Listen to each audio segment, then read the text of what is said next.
घ्या. चहा आणला.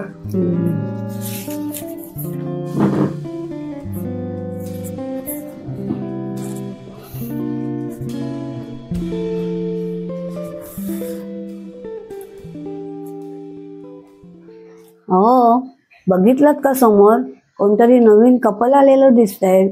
हा, ते दोषी ना, आम्ही सकाळी फिरायला गेलो होतो ना, तेव्हा दोषी पण मला काहीतरी म्हणाले समोर कोणतरी हे नवीन काय कपल येते, बहुतेक ते लोक नवीन लग्न झालेले असावेत असं मला वाटतंय. मंजू म्हणत होती तसं बरंच सामान दिसतंय हो. पण मला प्रश्न पडला की आजकालच्या मुलींना एवढं कशाला सामान लागतंय. त्यांना नवीन संसाराला एवढ्या सामानाची काही गरज नाही, पण त्या मुलीने हट्ट केला असेल म्हणून एवढं सामान आणलं असेल माहितीये. आणि समजा त्यांना काय लागतं काय नाही आपल्याला काय करायचंय ना, माहितीये की त्यांचं बरं आपण आपले बरं. हे सोसायटीवाले काय कुठल्याही तरी काही कसली जरा बिलं लावतात.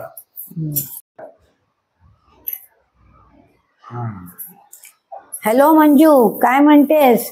काय शेजाऱ्यांची ओळख वगैरे झाली की नाही? कोण भेटले त्यांना काही म्हणायला? आल्यापासून दार बंदच आहे.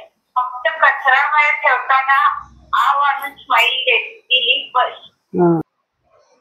त्यांना काय ऑफिस वगैरे नाही वाटतं? अगं ते आजकाल होम फ्रॉम ऑफिस का काय ते असतं ना ते आहे. हा, म्हणजे घरून काम करतात त्या. सगळ्या कामांना मशीन असणारे बघ, अजून कामवालीसाठी चौकशी केली नाही.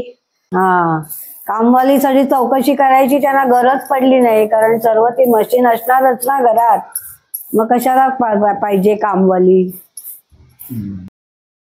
जाऊ दे मंजू, आपल्याला काय करायचंय, आपण भेटू संध्याकाळी भजनी मंडळात, तिथे बोलू. अच्छा.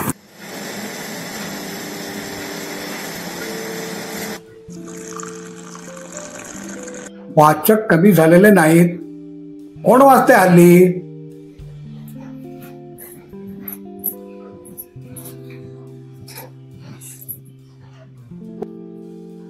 या चहा प्या.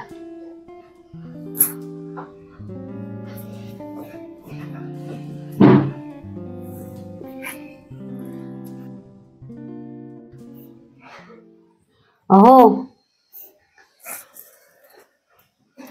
पाहिलं का समोर सकाळपासून त्यांनी कपडे धुवून वाळत टाकलेत, ते इतके घाणेरडे धुतलेत. काय या मुलींची कमाल आहे बाबा. त्यांना कपडे सुद्धा छान धुता येत नाही. काय आईने शिकवलंय वगैरे की नाही? आपल्याला काय करायचंय, आपलं बरं आहे. हो ग मंजू, कालपासून त्यांचे कपडे धुणं मी बघते. कालचे धुतलेले कपडे पण खराब होते, आजचे पण तसेच आहेत. ते बघून सुद्धा किळस आला. काय बोलायचं या मुलींना, कपडे पण धुता येत नाहीत. अगं बोलत सुद्धा नाही. काल मीच म्हटलं जरा विचारावं कुठली आहे काय. तर फोनवर बोलतच कचरा टाकायला आली आणि फोनवर बोलतच गेली. जाऊ दे मंजू, तू त्याच्याकडे लक्ष देऊ नको. आजकालच्या मुलींना उलट बोलायची फार सवय असते. त्या उलट बोलल्या तर ते आपल्यालाच वाईट वाटेल. सोडून दे. हो. जाऊ दे, लक्ष द्यायचं नाही त्यांच्याकडे. ठेवते मी फोन आता.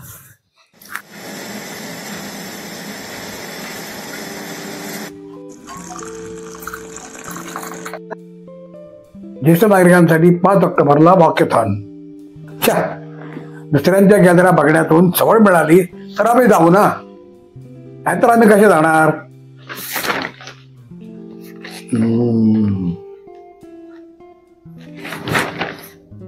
अरे वा, चहा आणलात का? वा वा, जकास.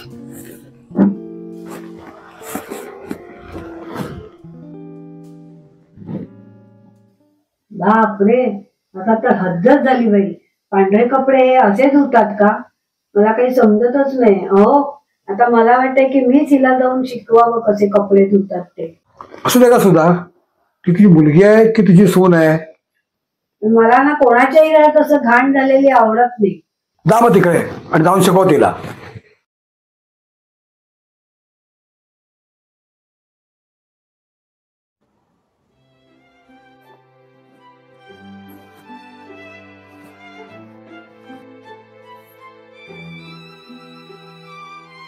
अरे वा.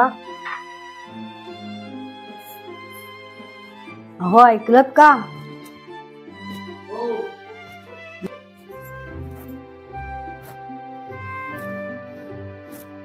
हो ऐकलत का?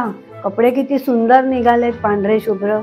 एकतर मंजूने हिला सांगितलं असेल किंवा हिने कामवाली नक्की लावली असेल. मिसेस सुधा विजय, त्याच्या कपड्यांचं मला माहित नाही.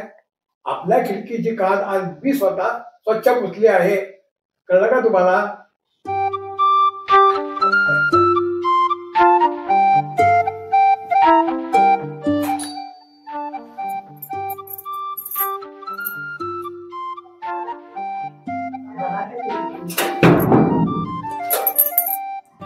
नमस्कार काका. आम्ही तुमच्या समोर राहायला आलोय. तसा 1 आठवडा झाला, पण मागचा सगळा आठवडा घर आवरण्यातच गेला. मग आता म्हणलं सगळ्यांची जरा ओळख करून घ्यावी, म्हणून एक छोटीशी ओळख पार्टी ठेवली आहे. तुम्ही आणि काकू नक्की या. मी तर नक्की आहे, पण आमच्या ह्यांचं जरा. नाही असं काही नाही ग, आम्ही दोघंही येऊ. तू एवढी आग्रहाने बोलवतेस तर ये ना आत. या. बसा. कुठलं गाव? करमणा. बर. आणि आडनाव काय ग तुझं? कुंभार. हो का?